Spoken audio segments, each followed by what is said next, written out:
Assalamualaikum warahmatullahi wabarakatuh. Jumpa lagi dengan saya di channel Ropedi Alba. Pada kesempatan kali ini saya akan bagi sebuah video masih seputar kurikulum merdeka.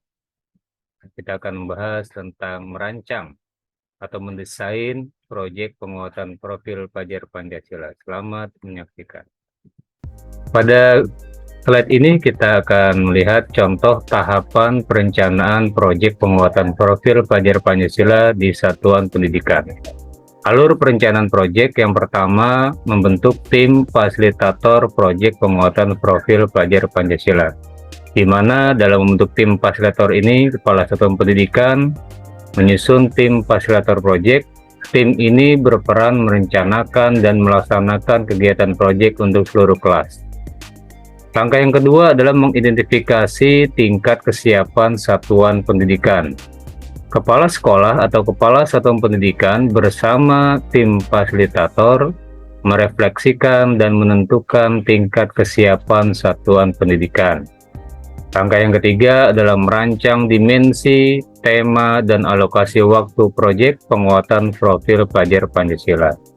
Tim fasilitator menentukan fokus, dimensi, profil pelajar Pancasila, dan tema proyek, serta merancang jumlah proyek beserta alokasi waktunya.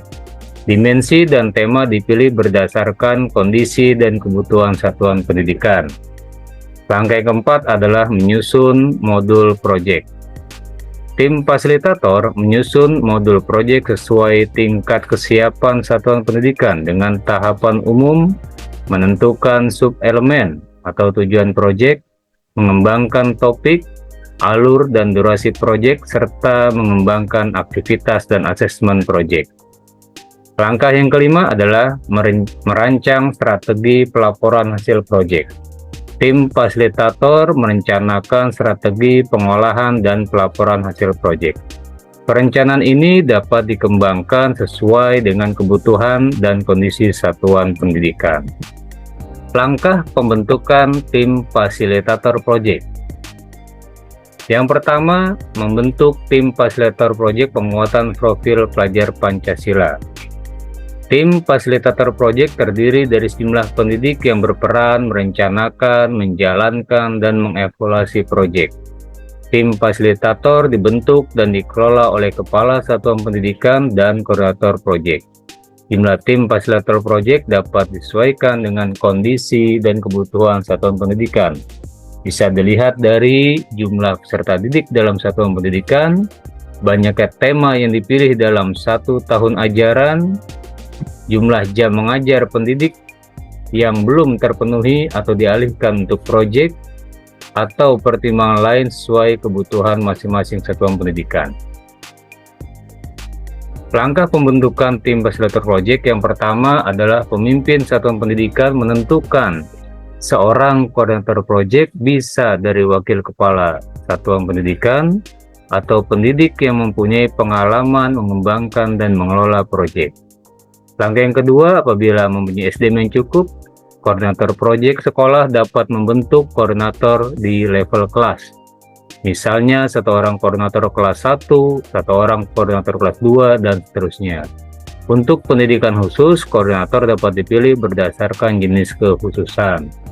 Langkah yang ketiga, pimpinan satuan pendidikan atau kepala sekolah bersama koordinator proyek memetakan pendidik dari setiap kelas, atau apabila SDM terbatas, perwakilan dari masing-masing fase untuk menjadi tim fasilitator proyek. Langkah keempat, koordinator mengumpulkan dan memberikan arahan kepada tim fasilitator proyek untuk merencanakan dan membuat modul proyek bagi setiap kelas atau fase. Kedua, mengidentifikasi tingkat kesiapan satuan pendidikan. Di sini kita bisa lihat tingkat kesiapan satuan pendidikan bisa ada pada tahap awal, tahap berkembang, dan tahap lanjutan. Pada tahap awal, kita bisa mengidentifikasi seberapa banyak pendidik yang pernah melaksanakan pembelajaran berbasis proyek. Apakah di bawah 50% ataukah di atas 50%? Jika sudah di atas 50% pendidik pernah melakukan pembelajaran berbasis proyek, Apakah pembelajaran berbasis proyek sudah menjadi kebiasaan satuan pendidikan? Bisa belum atau sudah? Jika pembelajaran berbasis proyek sudah menjadi kebiasaan satuan pendidikan, apakah proyek sudah terjadi lintas disiplin ilmu?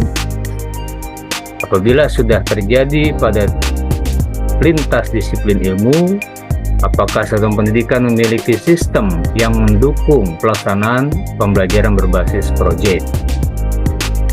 Apabila sudah memiliki sistem yang mendukung pelaksanaan berbasis proyek, maka sekolah perlu melibatkan pihak ketiga atau stakeholder atau mitra. Jika sudah melibatkan mitra atau stakeholder sekolah, maka pada tahap lanjutan ini direkomendasikan menjadi mentor untuk satuan pendidikan tahap awal dan berkembang. Satuan pendidikan yang memiliki sistem adalah satuan pendidikan yang memiliki evaluasi berkala serta pengayaan pendidik untuk menyelenggarakan pembelajaran berbasis proyek yang memberikan otonomi besar kepada peserta didik. Yang ketiga adalah mengidentifikasi tahapan kesiapan satuan pendidikan dalam menjalankan proyek. Sekolah atau satuan pendidikan melakukan refleksi awal dengan menggunakan bagan identifikasi kesiapan satuan pendidikan untuk menentukan tahapan menjalankan proyek. Pada tahap awal, sekolah belum memiliki sistem dalam mempersiapkan dan melaksanakan pembelajaran berbasis proyek. Konsep pembelajaran berbasis proyek baru diketahui pendidik. Sekolah menjalankan proyek secara internal, di mana hal ini tidak melibatkan pihak luar. Pada tahap berkembang, sekolah sudah memiliki dan menjalankan pembelajaran berbasis proyek. Konsep pembelajaran berbasis proyek sudah dipahami sebagian pendidik. Sekolah pada tahap berkembang ini mulai melibatkan pihak di luar sekolah untuk membantu salah satu aktivitas proyek. Sedangkan pada tahap lanjutan, pembelajaran berbasis proyek sudah menjadi kebiasaan sekolah. Konsep pembelajaran berbasis proyek sudah dipahami semua pendidik. Sekolah sudah menjalin kerjasama dengan pihak mitra di luar sekolah agar dampak proyek dapat diperluas dan direplikasi secara berkelanjutan. Langkah keempat adalah menentukan tema dan topik proyek. 8 tema untuk dipilih sekolah, yaitu tema gaya hidup berkelanjutan, kearifan lokal, Bhinneka Tunggal Ika, bangunlah jiwa dan raganya, suara demokrasi, berekayasa dan berteknologi untuk membangun NKRI, kewirausahaan dan kebekerjaan. SMP, SMA, dan SMK wajib memilih minimal 3 tema per tahun. Sekolah menentukan tema dan mengembangkannya untuk setiap kelas atau angkatan. Yang kelima, penentuan tema dan topik spesifik sesuai dengan tahapan satuan pendidikan.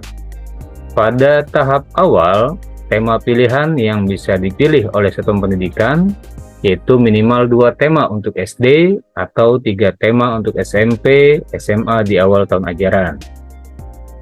Pemberian opsi tema, satuan pendidikan menelaah isu yang sama untuk semua kelas.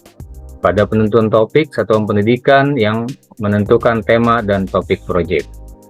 Sementara pada tahap berkembang, sekolah atau satuan pendidikan dapat menentukan 2 tema untuk SD atau 3 tema untuk SMP, SMA di awal tahun ajaran.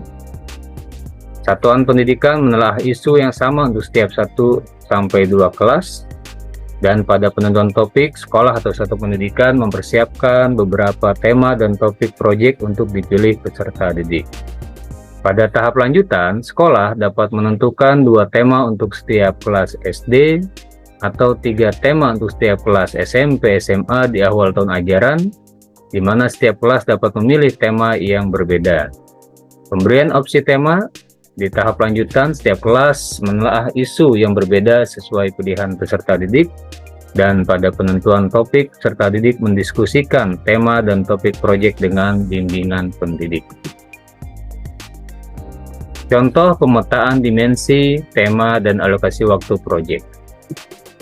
Di sini ditampilkan ada contoh 3 jenis proyek. Proyek pertama dengan dimensi berkebinekaan global dan bergotong royong. Temanya kearifan lokal, alokasi waktu 100 jam pelajaran.